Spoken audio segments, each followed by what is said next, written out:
এই দুর্নীতিবাজ চেয়ারম্যান তার অপসারণ হোক। অভিযোগের প্রেক্ষিতে আমরা সমকালের একটা অনুসন্ধানী প্রতিবেদন প্রকাশিত হয় যে সরকারের যে উন্নয়ন বরাদ্দ আছে সেই উন্নয়ন বরাদ্দে টাকা নয়ছয় হয়েছে। তো সেই অনুসন্ধানে কাজ করতে গিয়ে আমরা তুলে নিয়ে আসি যে 5টি সিসি ক্যামেরা উনি কিনেছেন, যেখানে বরাদ্দ ছিল হচ্ছে 1,64,000 টাকা। সেই 1,64,000 টাকা মাত্র 5টা সিসি ক্যামেরা উনি কিনেন, যার 1,64,000 টাকায় প্রতিটা ক্যামেরার দাম আসে হচ্ছে 32,000 টাকা করে। সমকালে সেই শিরোনামে একটি সংবাদ প্রকাশিত হয়। এরপর পরই চেয়ারম্যানের দুর্নীতির দোকান নামে একটি প্রতিবেদন প্রকাশিত হয় সমকালে 1 সেপ্টেম্বর। এই দুর্নীতির দোকান এই সংবাদগুলো প্রকাশিত হওয়ার পরই চেয়ারম্যান ক্ষিপ্ত হয়ে ওঠে এবং তিনি নিজে আমাকে হুমকি দিতে থাকেন, বিভিন্ন মাধ্যমে হুমকি দিতে থাকেন। যার পরিপ্রেক্ষিতে আমি থানায় একটি সাধারণ ডায়েরি করেছি।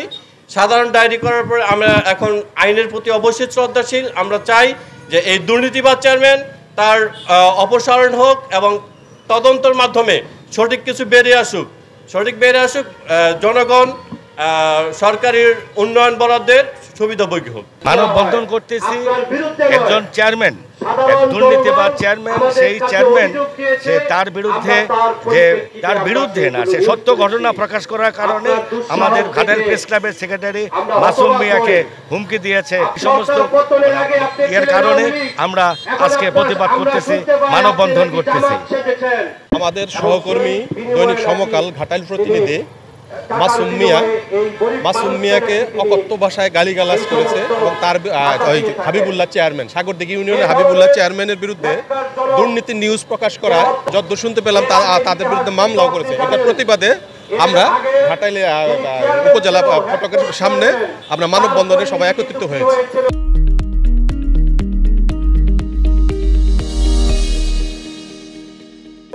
ঘাটাইল সাগরদিঘি ইউনিয়নের চেয়ারম্যান হাবিবুল্লাহ, উনি ঘাটাইল প্রেস ক্লাবের সম্মানিত সেক্রেটারি এবং সমকালের প্রতিনিধি। উনি তার বিভিন্ন দুর্নীতির যে আঁকড়া সেগুলা জনগণ বলছে মিডিয়ার কাছে, সেটা সে সত্যের সন্ধানে সে কিছু লেখালেখি করেছে এবং সত্যকে সে উদ্ঘাটিত করেছে। যতক্ষণ পর্যন্ত হাবিবুল্লাহ বিচার না হবে ততক্ষণ পর্যন্ত একের উপর এক আন্দোলন ইনশাআল্লাহ আমরা চালিয়ে যাব। বৈষম্যবিরোধী ছাত্র আন্দোলন টাঙ্গাইল জেলা শাখার একজন সমন্বয়ক হিসেবে ছিলাম। তো আমি ঘাটাইলের শিক্ষার্থী, ঘাটাইলের ছাত্র আন্দোলনের সাথে যুক্ত ছিলাম। তো আজকে আমরা জানতে পারলাম যে ঘাটাইলের সাংবাদিক সমিতি বা প্রেস ক্লাব এখানে একটা মানববন্ধন করতেছে।